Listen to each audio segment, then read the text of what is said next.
മലയാളത്തിലെ പ്രധാന സംവിധായകരിൽ ഒരാളായ പ്രിയദർശന്റെ മകളാണ് കല്യാണി പ്രിയദർശൻ. പഴയകാല ചലച്ചിത്ര നായിക ലിസിയുടെയും പ്രിയദർശന്റെയും മകളായ കല്യാണി സിനിമയിൽ വന്നിട്ട് അധികനാളായില്ല. വളരെ കുറച്ച് കാലയളവിൽ കഠിനാധ്വാനം കൊണ്ടും അഭിനയ മികവ് കൊണ്ടും ഒട്ടേറെ ആരാധകരെ ഉണ്ടാക്കാൻ കല്യാണിക്കു സാധിച്ചു. ചലച്ചിത്ര താരങ്ങളുടെയും മറ്റു സെലിബ്രിറ്റികളുടെയും Instagram new year special post വൈറലായിക്കൊണ്ടിരിക്കുമ്പോഴാണ് കല്യാണിയുടെ ന്യൂ ഇയർ പോസ്റ്റ് ജനശ്രദ്ധ നേടുന്നത്. 2023 വൻ ഹിറ്റുകൾ പൂർത്തിയാക്കാൻ കഴിഞ്ഞ സന്തോഷത്തിലാണ് കല്യാണി. ഹൃദയം, തല്ലുമാല, ശേഷം മൈക്കിൾ ഫാത്തിമ, ആന്റണി തുടങ്ങിയ വൻ ഹിറ്റുകളാണ് 2023 കൊണ്ട് മാത്രം നേടിയത്. ഇതിനോടകം മലയാളത്തിലെ മുൻനിര താരങ്ങളോടൊക്കെ ഒപ്പം അഭിനയിക്കാനും അഭിനയ മികവ് കൊണ്ട് ഒപ്പം നിൽക്കാനും കല്യാണിക്ക് സാധിച്ചു. 2023 ഇറങ്ങിയ ആന്റണി എന്ന ആക്ഷൻ ഡ്രാമ മൂവിയിൽ കല്യാണി കൊടുത്ത കഠിനാധ്വാനം അഭിനന്ദനങ്ങൾ അർഹിക്കുന്നതാണ്. വളരെ കാലത്തെ വർക്കൗട്ട് ശേഷവും പരിശീലനത്തിന് ശേഷവും ഒരു മികച്ച ആക്ഷൻ സിനിമ ചെയ്യാൻ കല്യാണി ഒരുങ്ങി.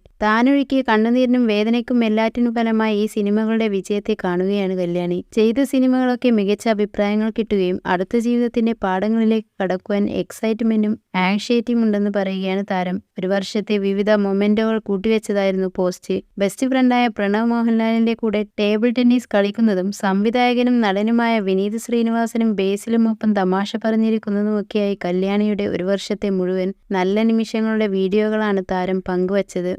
കൂടുതൽ സിനിമാ വാർത്തകൾക്ക് ഈ യൂട്യൂബ് ചാനൽ സബ്സ്ക്രൈബ് ചെയ്യുക. ഒപ്പം ബെല്ലൈക്കൺ ഇനേബിൾ ചെയ്യാനും മറക്കരുത്.